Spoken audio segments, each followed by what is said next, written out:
Artiste visuel, Romain Tardy travaille avec le vidéomapping depuis le début des années 2000. Du VJing à la projection monumentale, du label visuel anti-VJ aux installations multimédia, il s'intéresse à la frontière entre actuel et virtuel, tangible et immatériel. Pour Romain Tardy, le vidéomapping est un outil pour comprendre l'influence de la technologie sur l'époque contemporaine.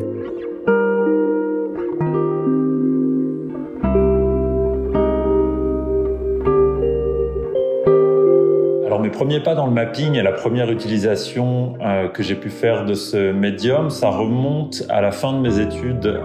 aux Beaux-Arts. Le fait d'explorer l'espace au travers du numérique, ce que le mapping permet de faire, ça a été pour moi une façon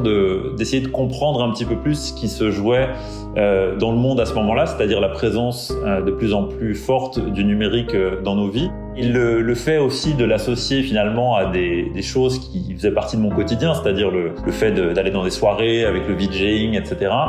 Ça a été aussi une façon de m'approprier ce médium-là. Pour dire quelques mots effectivement sur l'expérience, alors qu'on ne nommait pas d'ailleurs collectif effectivement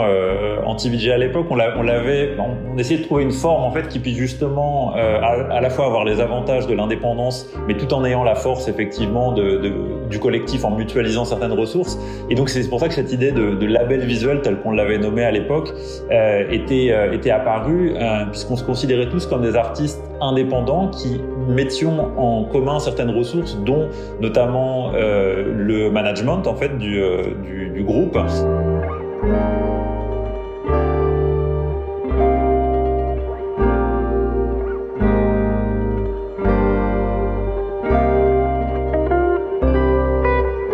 Au niveau du processus de travail et des logiciels, enfin de la chaîne, on va dire technique utilisée, ça dépend des projets et ça dépend aussi un peu, je dirais, de la période aussi, parce qu'on a une évolution technologique dans ce domaine-là qui a été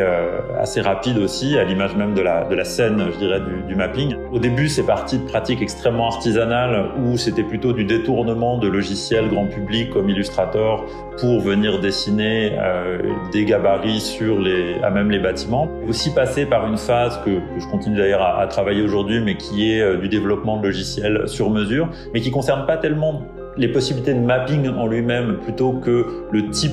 on va dire, de données, par exemple, qui va pouvoir être ensuite transcrite en visuel, par exemple, ou en son, dans le cadre d'un mapping, que ce soit d'ailleurs de la projection ou du mapping sur LED, par exemple, parce que c'est peut-être davantage ce que j'ai fait dans les projets récents.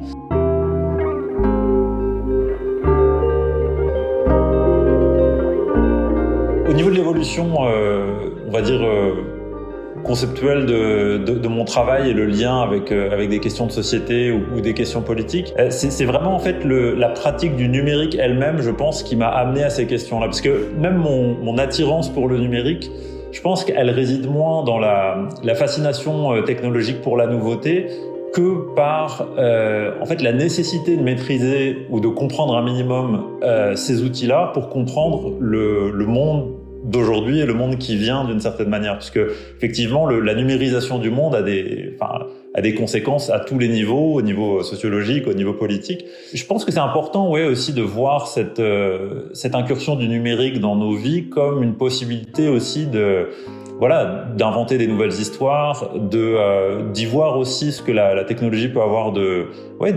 poétique à certains endroits. Alors sans trop de naïveté non plus, parce qu'effectivement, c'est aussi il y a tellement de couches de complexité dans les technologies qu'on utilise que la poétique, ça peut être aussi vite une façon d'évacuer cette complexité-là. Mais je pense qu'elle est quand même nécessaire pour justement vivre avec. Ok.